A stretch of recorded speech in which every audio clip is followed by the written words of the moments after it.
live in Bethany on Live at 5 Tuesday dog training tips for you and your dog with Karen Laws. And I have a very special guest here today, Tracy Franken. And I'm so excited that she's decided to join us.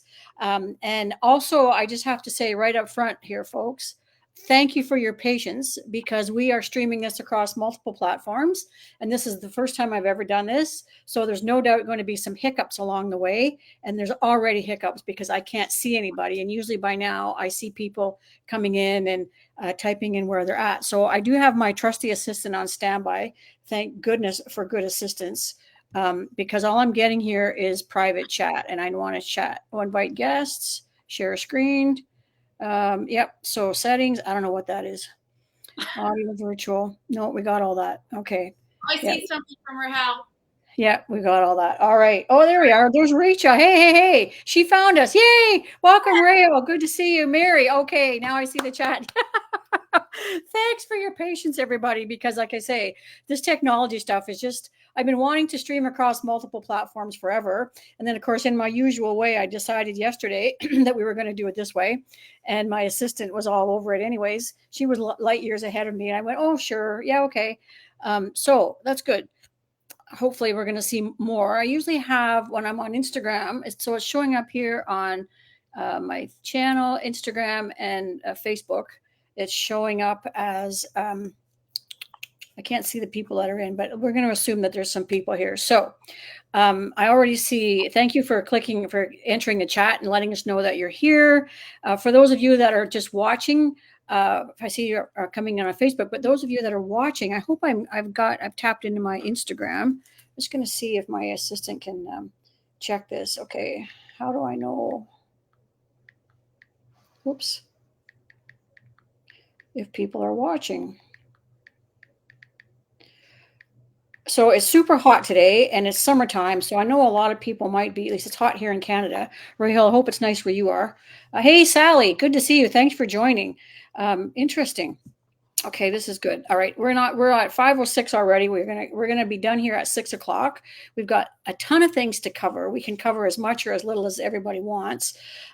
Today's topic is how to build a relationship with your dog, and there's really no better person to do that with than Tracy because she at one time lived with 19 dogs, and so now she's complaining because she feels like she's an empty nester with I think 8 dogs or something.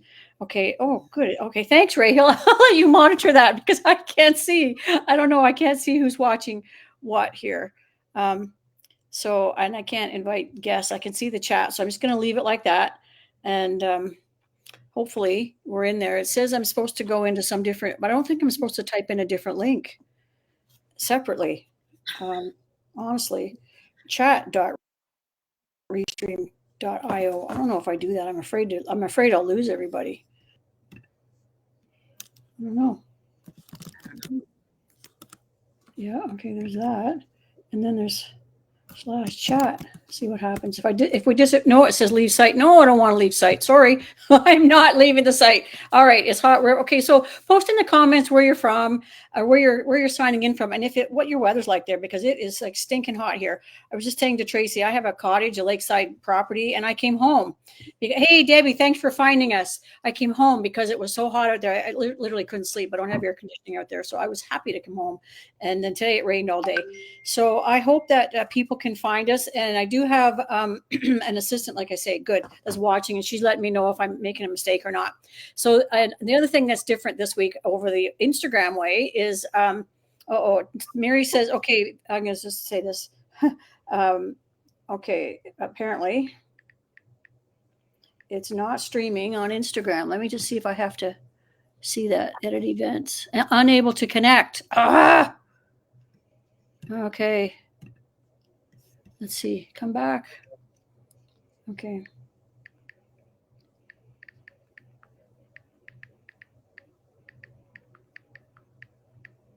All right. Karen Laws. Maybe I have to sign in. That could be. Oh, geez. All right. Patience, people. Thank you. 539 9977. I just thought because I'm automatically streamed or connected on my phone that I was in. All right. Okay, so that's that. Now I go back. It should be there. Yep. Okay, sorry, I'm just coming out here. Oh, geez, keep sending me codes. Oh, get back here. Oh.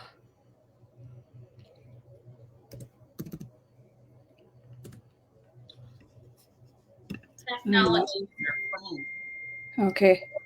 So someone's trying to fix the Instagram thing for me. Thank goodness. Okay, I'm coming back. Yeah. Well, there it says. Now it says it's streaming. Hopefully we're streaming. I'll save that just in case something goes wrong. All right. Okay.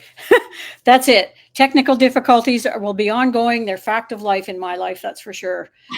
So my assistant's looking at the Instagram piece.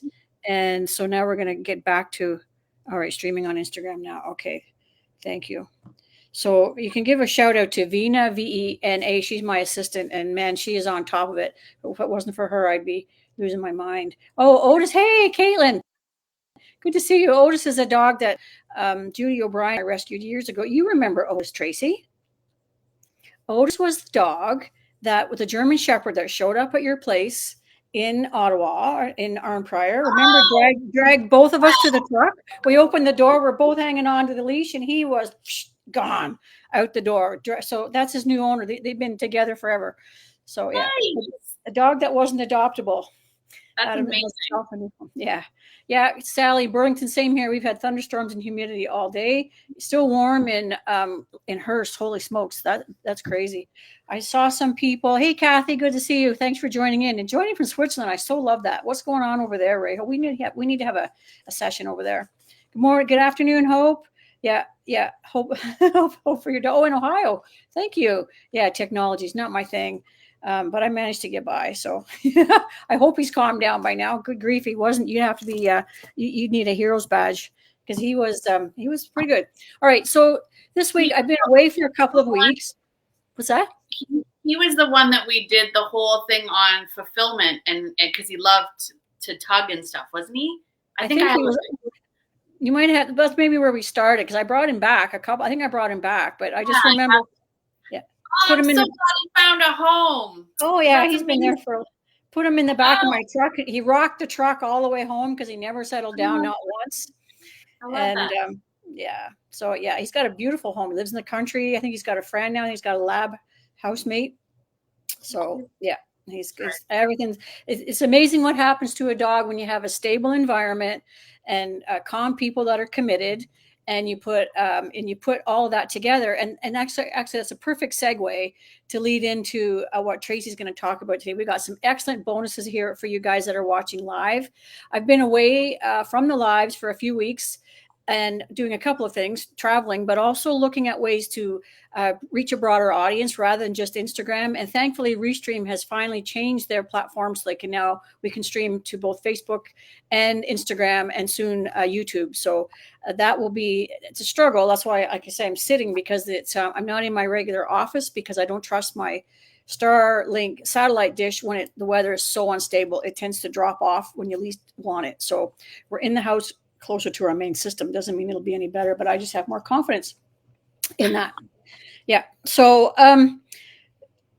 this is, as some of you may or may not know, Tracy Franken is a entrepreneur, dog trainer, public speaker, award-winning speaker, podcaster, and so much more with dogs. She makes dog training look easy. If you don't follow her podcast, what's your podcast called, Tracy? Beyond Obedience. Beyond Obedience. I was thinking you're on Instagram at Not Trick or Treat Training, I think is what your handle is it not? Yeah. And our podcasts are interesting, lots of fun, just like her. So Tracy and I both came through, we followed several similar mentors together. And this is where we met Ray Hill, but we had a blast a few years ago, pre-pandemic in Texas. And the difference between what we both got out of that was Tracy put together an online course and I put together an ebook. So, and I'm still working on the ebook. Actually, that ebook will be available to all of those that are here today, but it's not nearly as interesting as Tracy's course because she brings her witty public speaking style to the course, in addition to her in-depth knowledge and skills with dogs. So. I'm going to turn it over to you, Tracy, and let you talk about who you are, about how your course came to be, and what's it all about, and why it's important. Awesome. Thank you, Karen. And I'm so honored to be here and that we got this going. Yeah. I'm amazed, actually. Thanks to Vina, my assistant, for doing this. She's staying up all night. Oh, apparently I'm live on YouTube as well. Okay. Wow, we're doing all the things. Yeah. Just before we started, Karen and I both felt we're better doing lives when we're actually in person doing seminars. Like Karen and I rock seminars together, but we're both like, she's like, I don't know how to do this. I'm like, I can't help you. I'm just gonna sit here and keep smiling until you say we're going. And I did. Yeah. That's all I do. Yeah.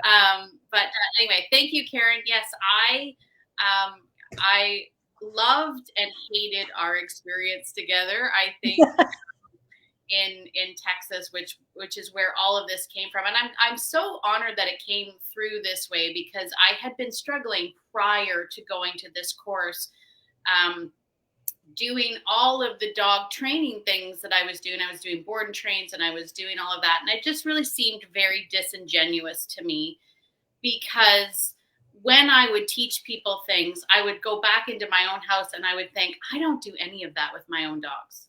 Like, I don't do any of that. I don't have to work that hard to have, at the time, 19 Just Good dogs. We called them #Just Good dogs. My dogs are not going to wow you with their epic obedience skills. Karen can attest to that. Right? They're not going to wow you with that.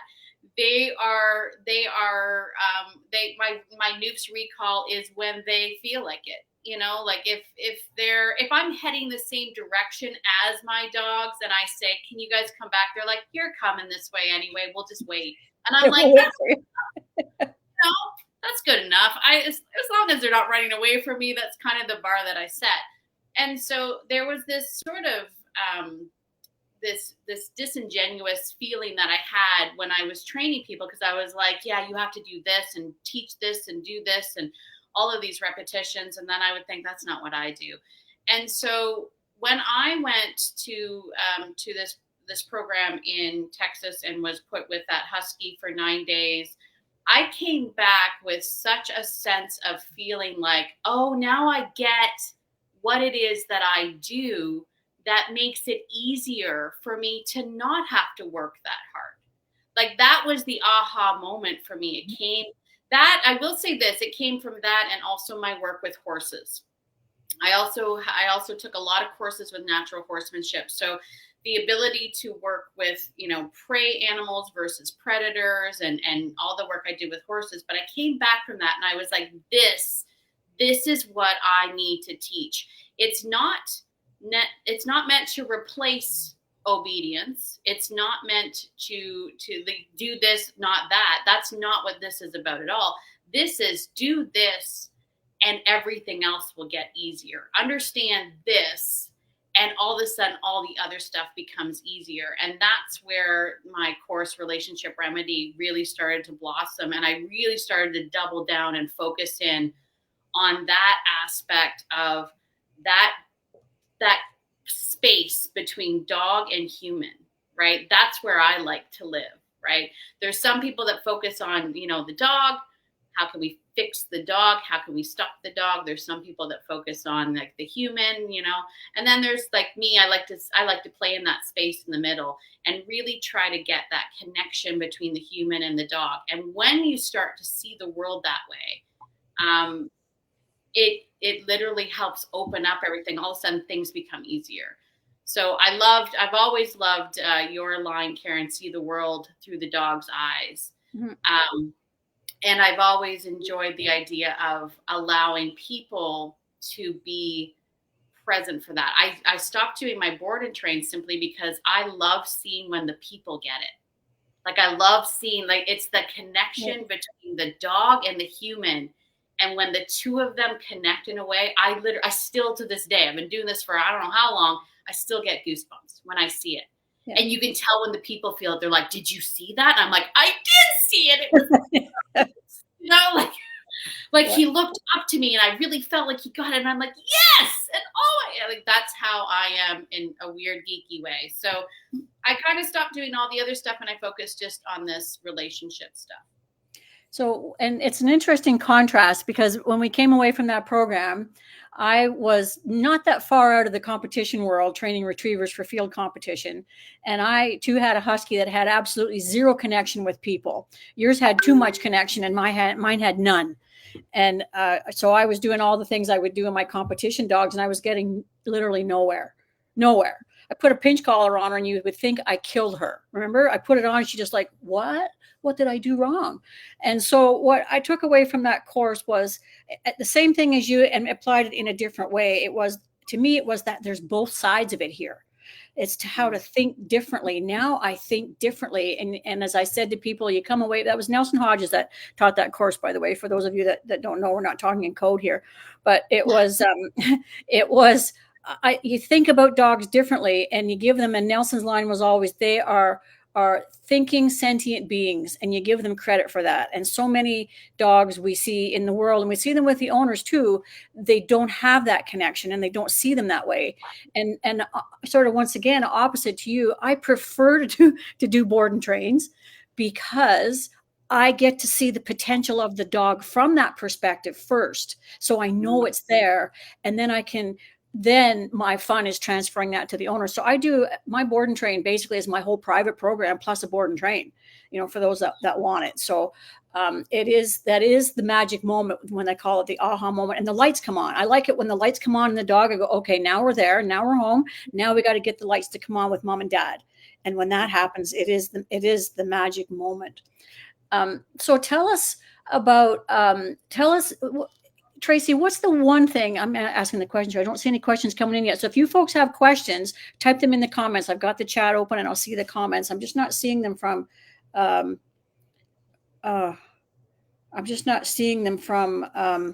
chat. Apparently I was supposed to open some other link and I'm not seeing it. So I'm going to ask her if she can open that. I would say too, I shouldn't say I stopped doing all board and trains. I do occasionally do board and trains, and it's usually when I know that the dog and the human both need a break. That's when I'll be like, you know what? I think you guys both need a break. We need a little bit of space. It's like any other relationship when you think of it that way, right? Sometimes we get so entwined in the conflict and we're so like wrapped up in it that we can't actually see what's going on. And that way, like, my last dog that I had here, Duke, was I needed him to come away. I needed him, and actually he did a pack immersion. So he was a really fearful dog. He had to do a pack immersion to learn to trust other people other than his one owner. That's the only person that he trusted in the world. And I'm like, I'm going to take him from you, because if I work with you, I'm going to be fighting his connection with you. So there are certain circumstances where I do like to do the board and trains, and that's, and a lot of times it's to give people that break where they go, oh, okay, I need to sort of reset, and the dog needs to reset. And then when we come back, we've got a whole new perspective that we can start to work with, which is nice. Yeah, and that's pretty much my priority now in board and trains is puppies, brand new puppies, to get them started right, because they're so much fun, and so many people do it, in my view, do it wrong. They try to keep the puppy busy all day so he'll be tired at the end of the day, and at the end of the day, you've got a dopamine addict that doesn't have an off switch. And the people that they come into the world, the land of no, and this is where your course is so brilliant, because they come into the land of no, thinking they've got a bad dog, and the only word the dog knows that they don't really know is the word no, without any follow up. So it gives them a reset, and then they can come back and they do like, whoa, that's my dog. Like, holy smokes, didn't know they could do that. And then everyone's had that breather, that downtime, and they can reset and move forward. So Angel's asking how many dogs you have in your pack now. She has a few in hers. That's why she's a horse person also. That's why she's asking. Sadly, and I do say sadly, I only have 8. And I know some people will be like, only, but for me, that is very low. And I will be honest, the past few years have been really tough on me because my pack all aged at the same time. So I've been losing a lot of dogs. At one point, I had 21 dogs, and now I'm down to 8. And how many horses? I have 3 horses. How many? But at your peak time in Arn Prior, where were you at? Oh gosh, we had 7 horses, and we had 3 goats, and we had a mini pig, and well, when we traveled here, I mean, I will tell this story. When we moved from Ontario to Nova Scotia, we had to buy a school bus, in order for us to transport all of our dogs. So my husband drove the school bus with our dogs in it. I drove a pickup truck that had 2 of our dogs. And the back was towing my minivan that had 7 cats and a tank of fish.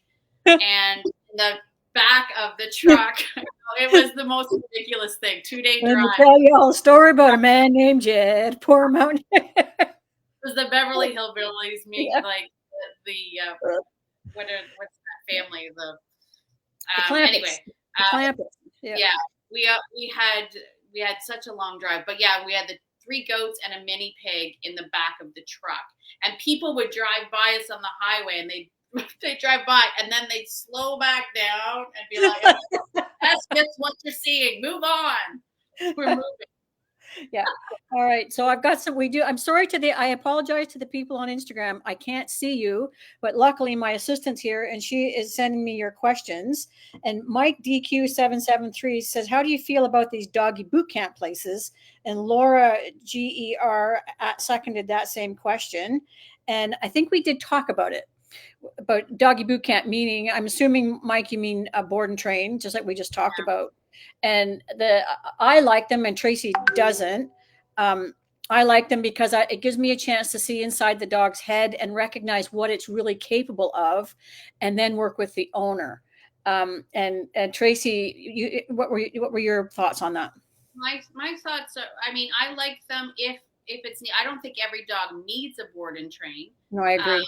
But I think for cases, like extreme cases where humans and dogs are both incredibly frustrated, I think it's important to have the board and train because it gives them that break. I think where I have seen in the past a lot of board and trains go wrong is that the idea in the human's mind is that going to the board and train is going to fix the dog. Right. And that's not the case. I always equate it to this, right? I like to equate it to horseback riding. So if you have a green rider and a green horse, you send the horse away to learn how to accept a rider.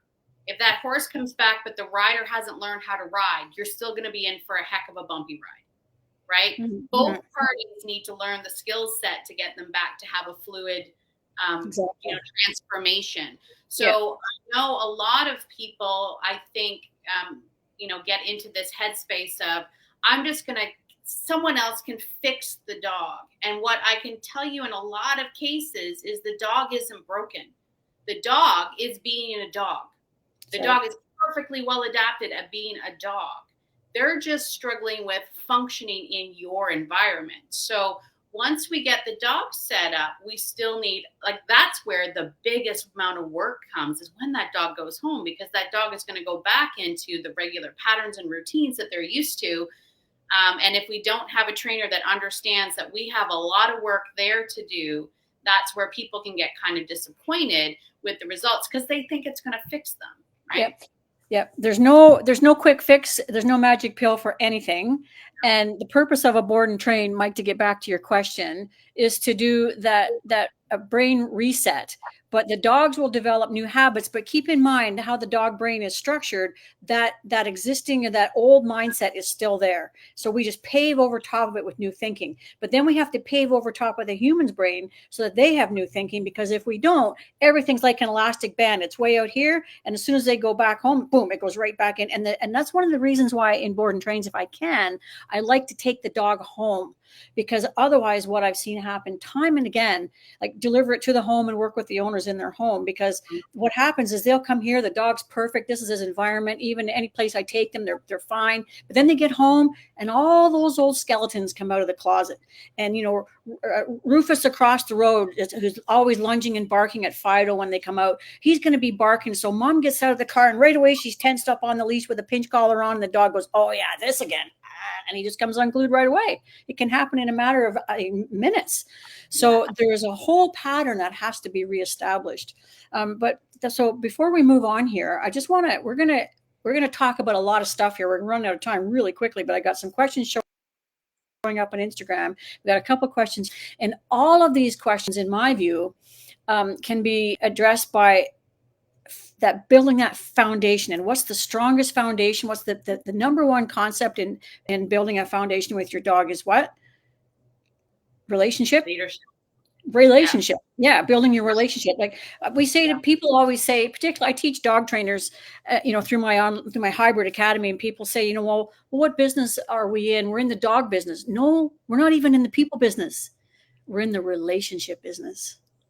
Relationship both with the dog and with the owner, and they have to come together. So Tracy has put together this phenomenal course, and we're going to just do a little couple minute promo here, a little description on the course and what's in it for those of you that haven't taken it yet. And if you haven't, I highly suggest that you do, because it's not a replacement for a lot of things that we're going to do here on our weekly lives, but it's going to complement things that you've had questions about and complement things that you hear other people do, and it will immediately go bing when you hear these questions asked and answered on these weekly lives. Tell us about your course, Tracy, and what's in it for the people that signed up today before the end of this event. So Relationship Remedy it's an online program. Now we've changed it to the format you can do it at your own pace. We used to do it where it was only available in like the seasons, and I ran through it with you. But I've opened it up to be do it at your own pace, but you have the continual support. And as you go through the program, you're going to start to unpack. First of all, the very first part of the program is to actually see where you are in your relationship. Put a magnifying glass on your relationship. We're going to do some tough questions. And my saying, for those that know me, know I have a saying that's always, how interesting, right? Whenever your dog offers you up something, I want you to say out loud, if you can, how interesting. And in the first module, you're going to have some how interesting moments when we take you through just sitting back, and I want you to observe what it is that your dog does in your presence, when you're resting, when you're doing this, and you're going to go, how interesting. I didn't know my dog did that. How interesting. I've seen so many people go, this really hurt my heart a little bit. Might hurt your heart, but it's your dog telling you. Your dog is telling you stuff every single day. And we are quite often not open to hear it. So that very first module is going to be a little bit of a gut stab for some, and we go, okay, that's where you're at. How interesting.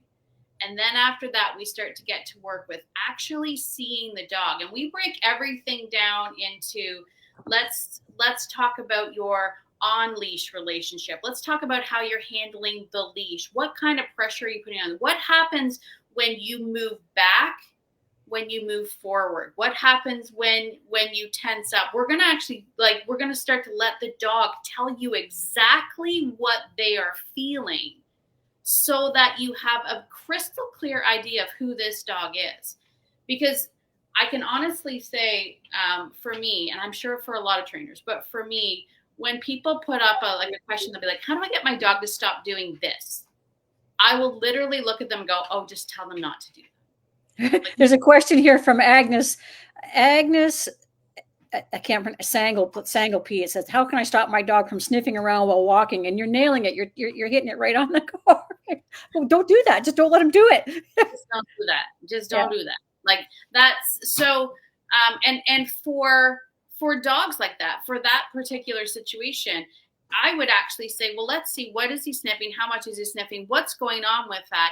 And in a lot of cases for big sniffers, I'm going to turn to you and say, we're not going to tell the dog no. We're going to tell the dog not now.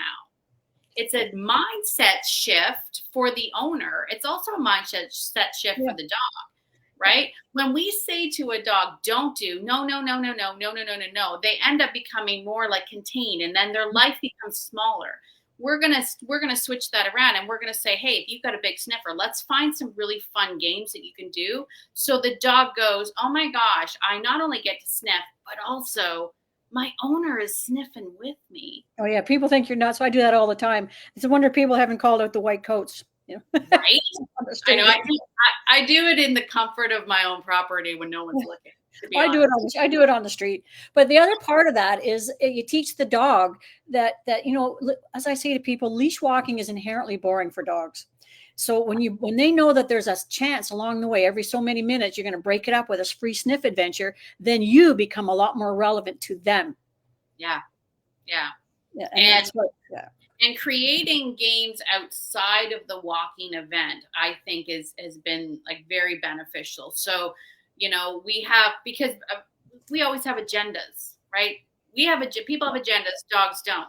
So when we go out, we're like, okay, I got to get to work. I got to do whatever. So we have a time frame in our mind, which is fine. I'm not saying that, obviously we all have lives and we have stuff to do. But outside of the walking event, if we could actually create a little bit more intrigue and engagement with the dog, doing fun games and whatnot, now when you go out, you're somebody. My tagline for my walk program was always be somebody worth following. So much easier to get a dog to walk well with you when you are somebody worth following. And that was, I think, the biggest lesson that Jace taught me in that program. Like, he basically could care less about me for the longest time, for 4 out of 9 of those days. He just did whatever he wanted. I was the dope at the end of the rope that followed him everywhere, just like, I guess we're going this way now. Like, it was just, but then all of a sudden one day he turned and looked at me like, are you coming? And I went, what? Yeah. Like, it was, I'm honored, Jace. Oh my God. Now, like, oh my God, you actually want me to come and see this thing? But it took a while. But after that, I couldn't get this dog to leave me alone. Right? Near the end of the course, I even was a suck because someone was like, Jace is in the car crying. And I was like, Nelson, can I go get him? Like, he wants to be with me now. Before, he could care less. Could care less, yeah. He could care less, but now he wants to be with me. Can we, so a lot of the stuff that we do through the program is literally breaking it down and showing you exactly what the dog is feeling, taking that time to see it. And then we sort of rebuild based on what your dog is. It's really getting to know your dog. And then the other side of this, and a lot of people may not like this, but this is a lot of it, is also like hearing me say, what's coming up for you right now when this is happening? Because I'm going to focus a lot on your mindset. What's going on in their mind? Yep. Because the dog knows. Yeah, because I am uber obnoxious about that. Like, anybody that's in my monthly Zoom calls, I'm like, really? How do you feel about that? Like, how are you feeling? And they're like, oh my gosh, do I need a couch, Tracy? Yes, lie on the couch and tell me how you feel about that. Yeah. Because the one thing that I know to be true is that you can't fake your mindset with your dog. Yeah. You really can't fake it. You can act out, but if your mindset is just got all of this gobbledygook in it, it's got all of this, oh my gosh, what happens if a dog comes around the corner? What happens if I see that person again? What happens? And all of a sudden, everything gets so tense, and your dog is like, you're freaking out. I'm freaking out, and everything falls apart on you. So we can't ignore that. And I think at some point you had asked me, I don't think I answered it, but what's the one thing that I think every single person needs to know? Yeah, that they know to have just a good dog. They either don't know it, they forget they know it, or they simply don't want to know it.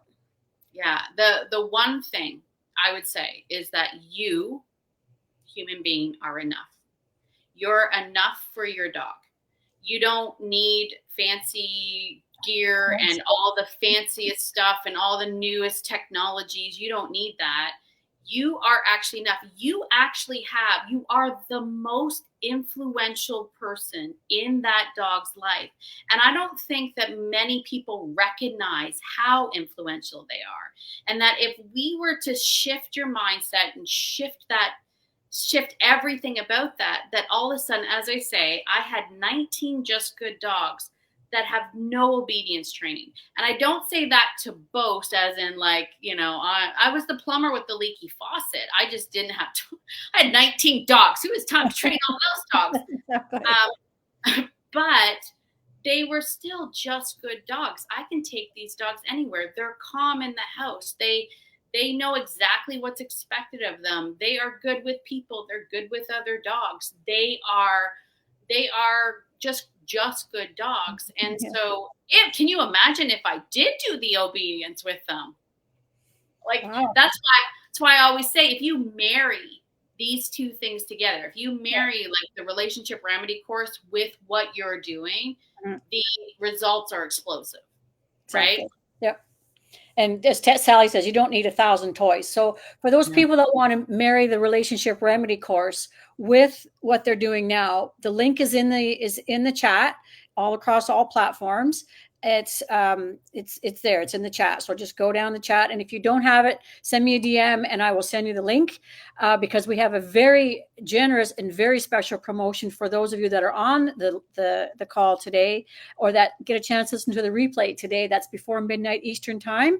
And that is, you can type relationship in the comments and you'll get the link to the course. And then when you go in to that link and you sign on for the program and full payment up front, what's the bonus that comes in the coupon code, Tracy?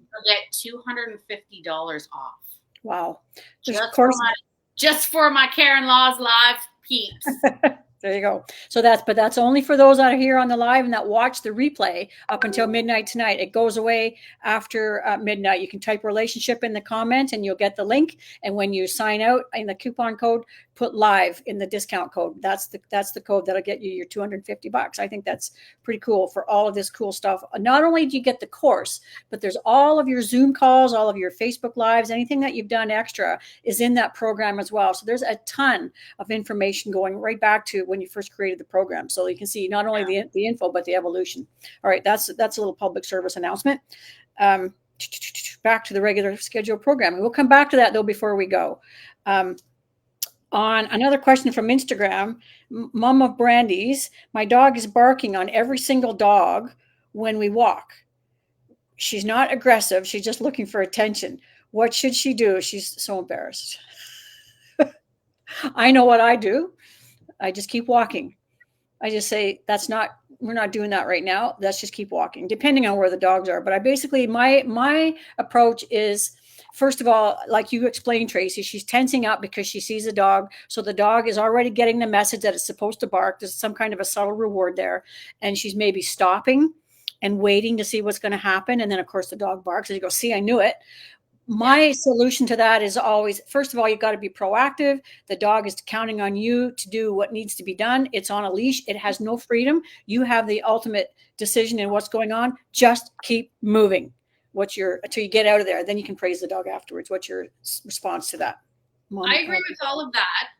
As I say, for me, because of all of the work that I do and the bond and the connection, and because I focus a lot on relationship, believe it or not, and I know people hate to hear me say this, for me, a lot of it is just me saying, don't do that. Like, I will give them a no. We're not doing that right now. I usually say that's enough. That's enough. That's enough. Or I, like, for my dogs, my face is this. Don't do that. Right? Yeah. And then they'll look at me and be like, it's communications. It's total communication, because this face that I make when I do that is almost like, are you being, what are you doing? What's this that you're doing here? Like it, and they're like, oh, you don't like that? And because of all of this sort of, again, you can work on the technique in the moment, but I will tell you, and I know Karen says this too, because training time is all the time, but from the moment you wake up to the moment you go to sleep, you're working on whatever problem it is. So if it happens to be barking, I'm working on that every moment that I get up, in every communication that I have with my dog. When I walk into a space and my dog is in my way and I snap and I ask them to move, I've made a statement there. I'm putting boundaries.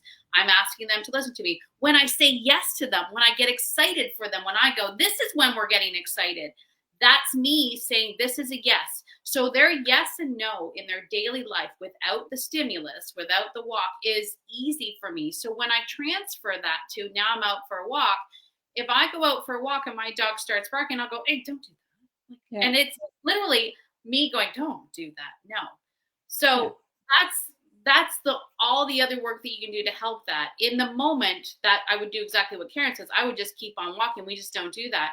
But also, my other thing would be, if you can find a like a trainer whatnot that does like pack walks or whatnot, I would teach your dog that they can work with other dogs, so that they don't learn that every dog they see is play, play, play, play, play, play, right?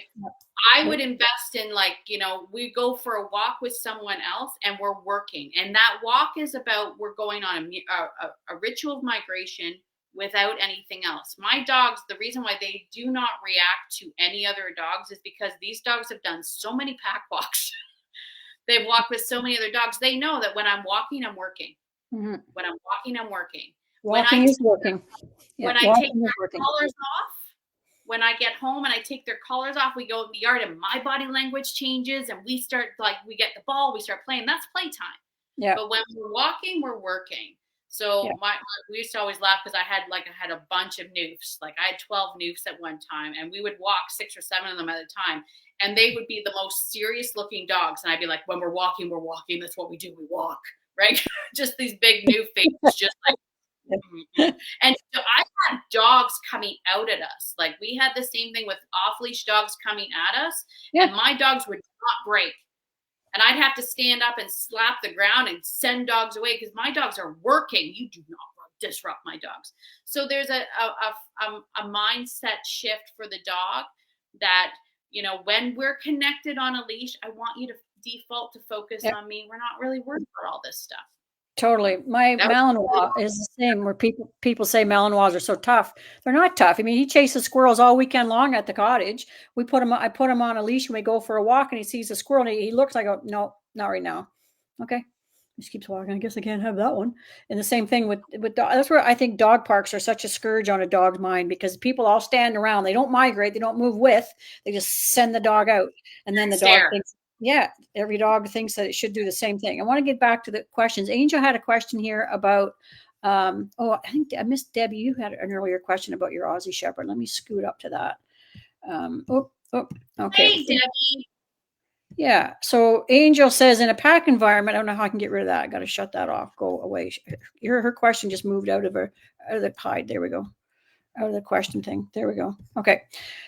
In a pack environment, there's often a disruptor that shifts the mood. Don't we all know about that? She said, do you treat them differently, as paying more attention to them, ignoring, etc.? I'm intrigued by your pack dynamic. So what do you have? Because you work, I have a pack of 4. I have a Malinois and 3 mini dogs, a Havanese, a Pomeranian, and a Papillon. And the Papillon is the biggest disruptor. She can turn on Princess Kill Drive like that. Like, he'd be do walking along, and then all of a sudden she'll lose her shit on him, and he'll just turn around and pick her up, and that's end of her. So now she's better. But you saw her at your place. She just likes to stir it up. So and she gets away with it. But what do you do with your what's your answer to that in a pack environment? If there's often a disruptor that shifts the mood, how do you treat them? Yeah. So my current disruptor would be a Jack Russell. Yeah. Which sometimes I just need to be like, it's a Jack Russell, sorry. Well, that's enough said. That's who she is. But my pack, is a Jack Russell. But here's my pack dynamic. So I have Newfs, which looks like that's my Newfs there. There's one down there. She's behind me. Anyway, so we have the mobile carpet dogs. And then I also have Australian Shepherds. So for my personal pack, my disruptor is my Jack Russell, and she is a disruptor. Oh my goodness.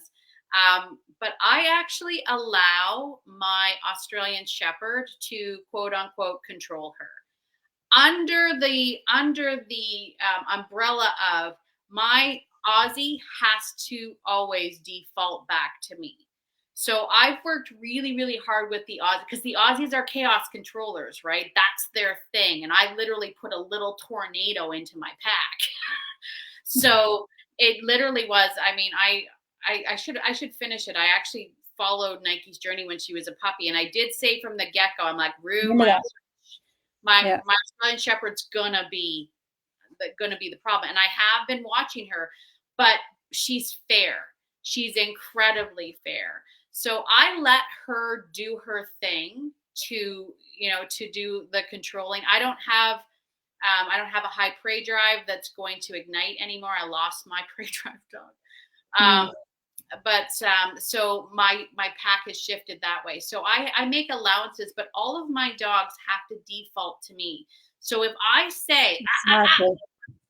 Yeah. that You means have the final say.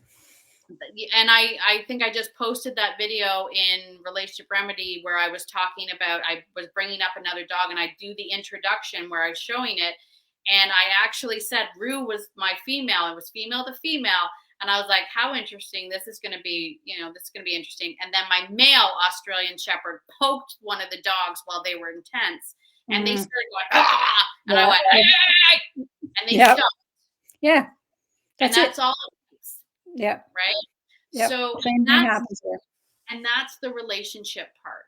So that's why that's why this course focuses so much on that, because there's all the techniques that you can use. Yeah. But if we have this stuff, then everything gets easier. I'm not exaggerating when I say for my dogs, a lot of the behavior stuff is just yes or no.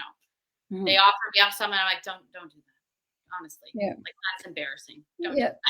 Can you talk about, Debbie I don't think she got a question, but you talked about Max, talking about Aussie, Max, the purebred Aussie. They're his third home, and she's committed to not let him go through that again. Do you know Debbie? Yeah, Debbie, yep. He wasn't trained. Okay, yeah. He has his issues, but he barks at airplanes, helicopters, fireflies, white delivery. So does Prince, actually, white delivery vans, and pure later brown trucks. And she says, he has his frustrating moments, but she thinks of that. That's interesting comment all the time. Yeah. So there's another one from, I think, one of your students. 3 months in with a 9-month-old pup.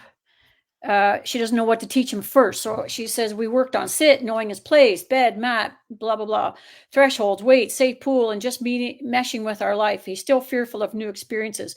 For example, all the flags on Independence Day, July 4th. How can I give him more confidence? I know my answer to that. What's yours? So sorry, I missed that. It's 9 months old? He's 9 months old. I think she's in your course already. I'm not sure, because she says your stories and humor are worth listening to. And the wisdom you bestow is a bonus. 3 months in with a 9 month. I think she's had him for 3 months. He's 9 months old. They're his third home. I ran into a couple like this at the van rally with an Aussie Shepherd. He was 6 months old and they were his third home. These dogs are tough when you don't understand how to build a relationship. And she's got into the mechanics, sit, knowing his place, all that sort of stuff. Can you see the chat? Yep, and now I can see it. All right. Good. Karen, yeah. So for me, the reason why my company is called Beyond Obedience is because I don't focus a lot on obedience. Mm-hmm. And for me, it's all relationship building stuff. So how do we get a dog to trust? It starts with you, right? Does your dog trust you? So we go through a lot of different things on how do we get a dog to trust you, right? One, you have to be predictable. That's the first thing. You have to be predictable in all of the things. They have to have a pattern of predictability.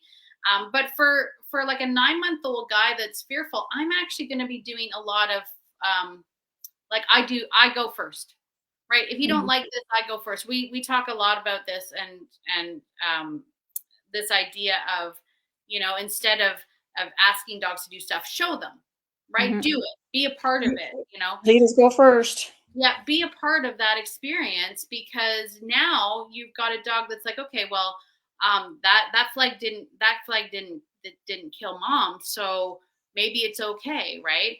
I have so many things for fearful dogs. I actually am working on another program that's going to be coming out soon. That's just on that, because fear and going through the fear process is one of my love languages, honestly.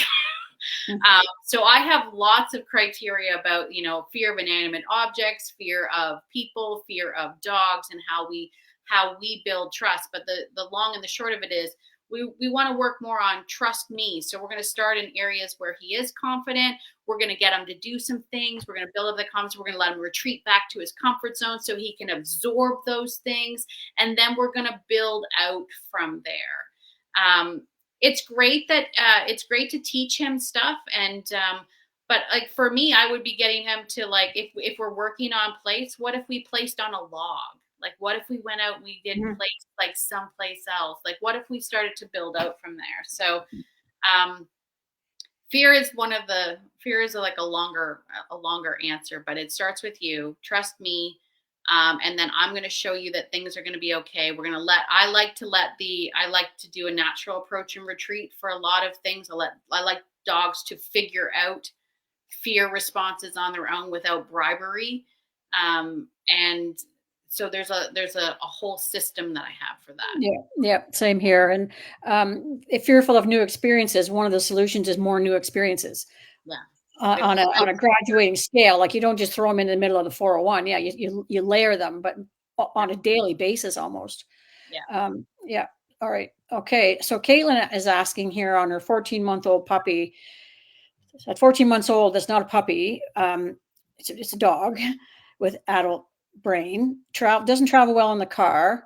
They don't know why. There's never been an issue, but she constantly whines and won't sit still and just relax. She's a black lab, if that helps. Overexcitement, but it's really hard to tell. Okay, my answer is probably going to be different than yours, but what's your answer to that, Tracy? From Caitlin. Well,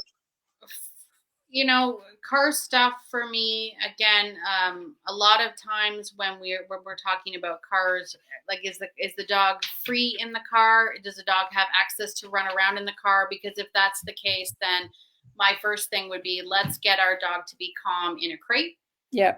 And put it in, put the crate in the car and do it that way.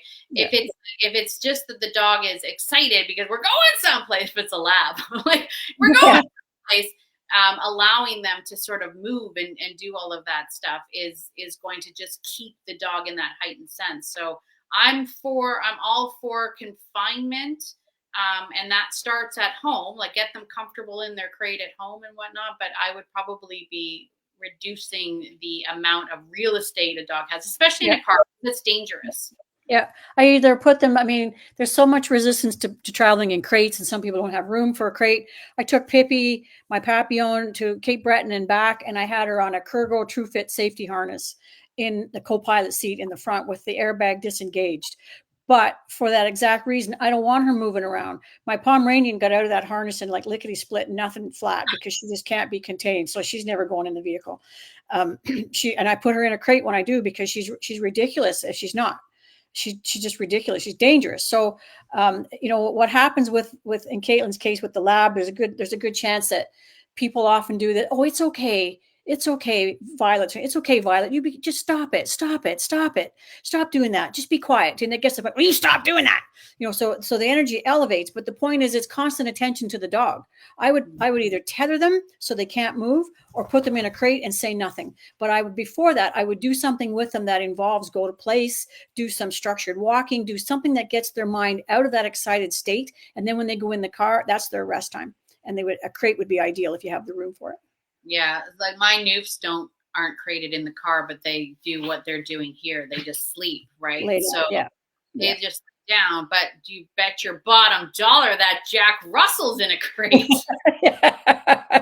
Yeah, just like my Pom. I have an interesting comment here for those. We've only got a couple minutes left, but for those of you that are just joining us, we have Tracy Franken here, author, creator, public speaker, award-winning public speaker, and creator of the course Relationship Remedy, and so many others.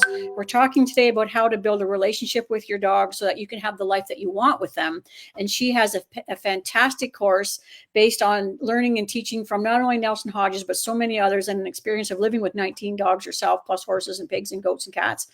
And we're offering that course, Type Relationship, in the comments. That will take you directly to the course where you can enroll and get a bonus for today only, for those of you that are on the program, listening to us now, or listen to it before midnight, because there will be a recording, for $250 off. That's that's a steal on its own for full-time access to Tracy's full course, right back, including all the Zoom calls and the bonuses that she's offered since 2019.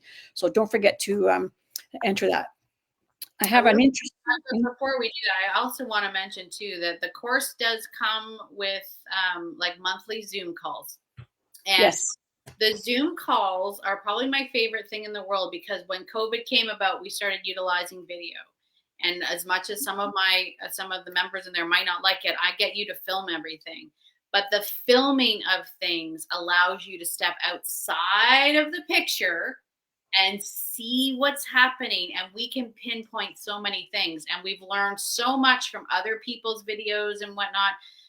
And I also have to do a shout out, because it's not just me in the group. There are some incredible other experts in there. Karen is one of them.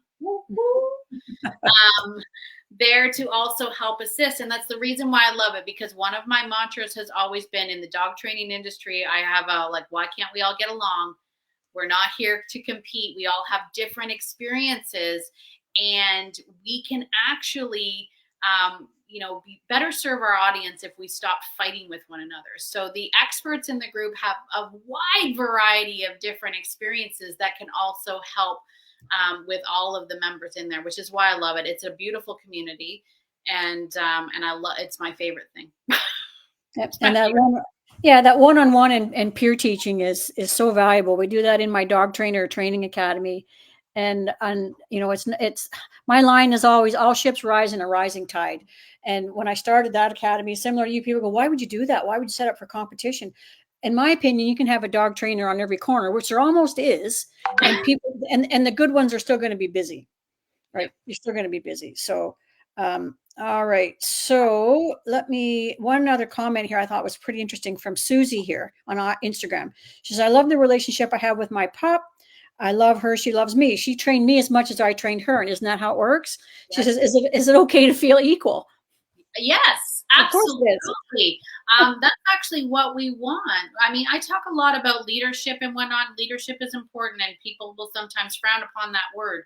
But in the reality of it is that you get to define your relationship. And I like to think of myself as a partner, right? When we're out together, we're doing things as partners. And I think that's a beautiful relationship with a dog. We don't want a dog to be like, I'm the boss of you. We want them, to feel like they are a part of our lives. And I am humbled by what my dogs have taught me, and they still continue to teach me. So absolutely, they can be an equal, 100%. Yeah, I actually love that. I love that question and that comment, because it's a person that is in tune with their dog. That's how I perceive that. Open and willing to learn. Yeah.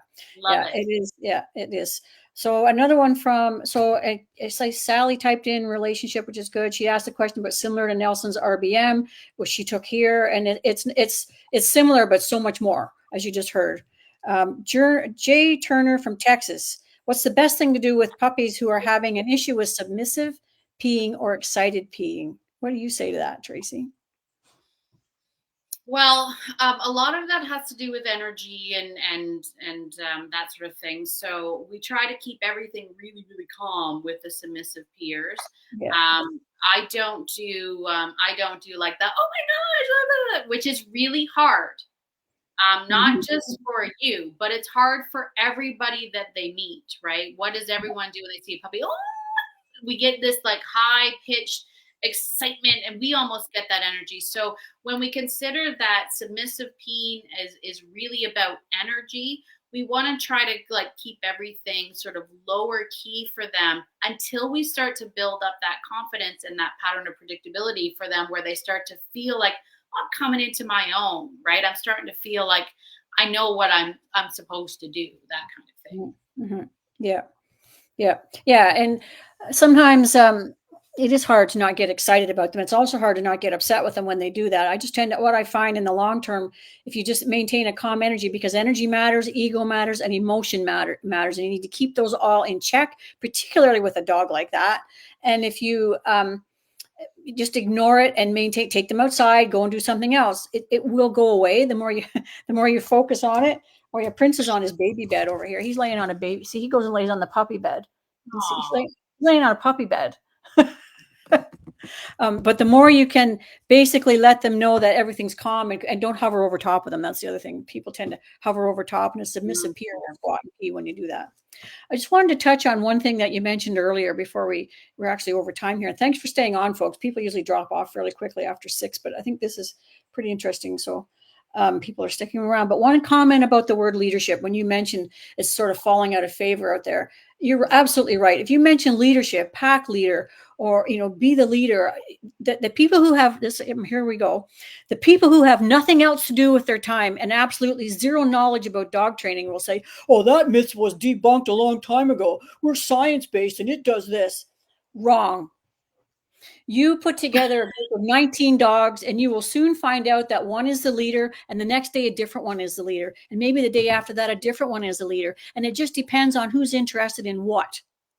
But leadership matters because leadership is influence, and the influence of the moment is the one that keeps calm in the group. So leadership is not a dirty word, and it's not a dominance thing, and it doesn't mean punishment and loud and yank and crank and any of that stuff. It means influence in a way that influences your dog to get the behavior that you want, that it wants to give you. That's just my rant on leadership. I have a whole piece. Oh, well, then can I rant too? Can I rant too? Yeah. No, I 100% agree. And every time I say it, I find even now on my podcast, I'm like, I know some of you aren't going to like the leadership thing, but I'm going to say it. But here's the thing, and this would be my how interesting. My how interesting for me, whenever people go, oh, leadership, that means pain and punishment, and you must be using punishment. I'll be like, what has been your experience with leaders in the past? Like, why do you assume that a leader means pain and punishment? For me, leadership means guidance. Right? I have to guide my dog through a human experience. I invited a different species into my Humansville, and it is my responsibility to make sure that I guide them through that, because we have stupid rules that don't make sense to dogs. That's right. Right? We have we have leash laws. We have kennel laws. We have, I saw a ridiculous post about, oh, if you put a dog in a kennel, you're cruel. We live in a world of leashes and kennels and crates. That is our reality. And that's why it's called crate training. It's not natural, but we have to train them because that's my role as your leader, as someone who's going to guide you through this experience. Otherwise, you're going to flounder. Well, leaders control 3 things: movement, and not necessarily who goes first, but who's in charge of the movement, where we go, how we get there, who stays safe, resources, things like food, water, and all the toys that they decide they want or don't want, and space. And crate is just another method of space. Space is the number one thing that dogs value. And there's 2 different species living under the same roof. The fact that they can even cope with us is beyond a miracle to me. Right. And they don't see them in our world, by the way, folks. They see us in their world. So what we do is we learn how to engage in their world in a way that they accept. And if they don't accept it, you better figure out another way to get them to accept it, because they will win. The only way they don't win is when they go to another home. And that doesn't always work out either. But thank you, Cody, Louise, for that comment. I love that. One more question. How do you, hey, just talking about leadership. Maria Drobnikova on Instagram says, how do you show leadership with a dog? She feels like she needs to resolve some situations. So you just went through that. You want to quickly, how do I demonstrate leadership with energy? Yeah. Calm. Yeah. You have to, a leader has to be calm and predictable, right? Like calm and predictable. You have to be calm at no matter what situations arise. And I had the rare opportunity to watch, and this is another world that everyone will hate, but I'm going to say it. I'm going to say it. I had the opportunity to watch a true alpha dog, right? I had a breeder male and a female, like he had a breeding bitch and he had offspring. And so he was a family man. He was the epitome of what you would consider an alpha male, right? And I watched that this dog, when I was running a play group, I would have all these dogs all running around. If I brought Wellington in, they would all go, Wellington's here. I remember him. Wellington's here. And I would be like, what is happening? Like, and he just was. There was no, I learned so much from this dog. He just was. He was non-reactive. He was calm no matter what. He never had a fight. Didn't have to. He just was. And I was like, oh my gosh. I used to have people come to me all the time and be like, can we just borrow Wellington for a while and just have him come and be that in our house? I'm like, I know he's brilliant. But here was the other thing. And this was the greatest lesson that Wellington ever taught me. And I think it's something that everyone needs to realize is that Wellington was also fun. And I have this story of watching. I got to watch his 3 girls when they were adolescents. They were about 9 months. They were obnoxious, teeny, like, puppies just running around. And I watched him. He used to sit on top of his doghouse with his paws like this. And he would just kind of watch what was going on. And one day he jumped down, and it was the 3 girls and Chuckles. And he jumped down, and I was like, uh-oh. And they stopped. They're like, Dad's here, right? Like, they were like, uh-oh. They stopped. And he walked up to Dakota, and he played out, and then he bitch slapped her, and then he took off. And I was like, and they started chasing him and running and playing, and everybody was just, and I was like, they were having so much fun. And then just as quickly as it started, it stops. Yeah. He got up on his thing, and that was it. I thought, that's the key, right? We all think leadership means we have to put the control in and the rules and the structure and the boundaries. We also have to be fun. We have to learn how to play like they play and be like they are and do the things that they want to do, because that will make them go, I want to follow you everywhere because you're the most incredible thing. And that is the key. And that's not built out of a pocket full of treats. That's built by being. Yeah. And one of the big misunderstandings about leaders and dogs who are leaders and dogs who live in multi-dog households is leaders avoid conflict. They don't seek it. The one that's stirring it up or causing fights, the people say, well, that's just the leader. No, that's not the leader. That's the basic Jack Russell. Yeah, Jack Russell or a Papillon. That's the insecure one that's just trying to stir it up. They are not. And even Prince, who is what a consummate, Josie's the leader. The Pomeranian is the leader. She just walks in and looks around. He goes, oh, hello, madam. And she goes, yep, see ya. And whereas the even with the Papillon in her face, she just struts along by, and then every now and then she'll do a zoomie around the yard. So that, there's the fun mode there, but there's also the no conflict. Yeah. Yep.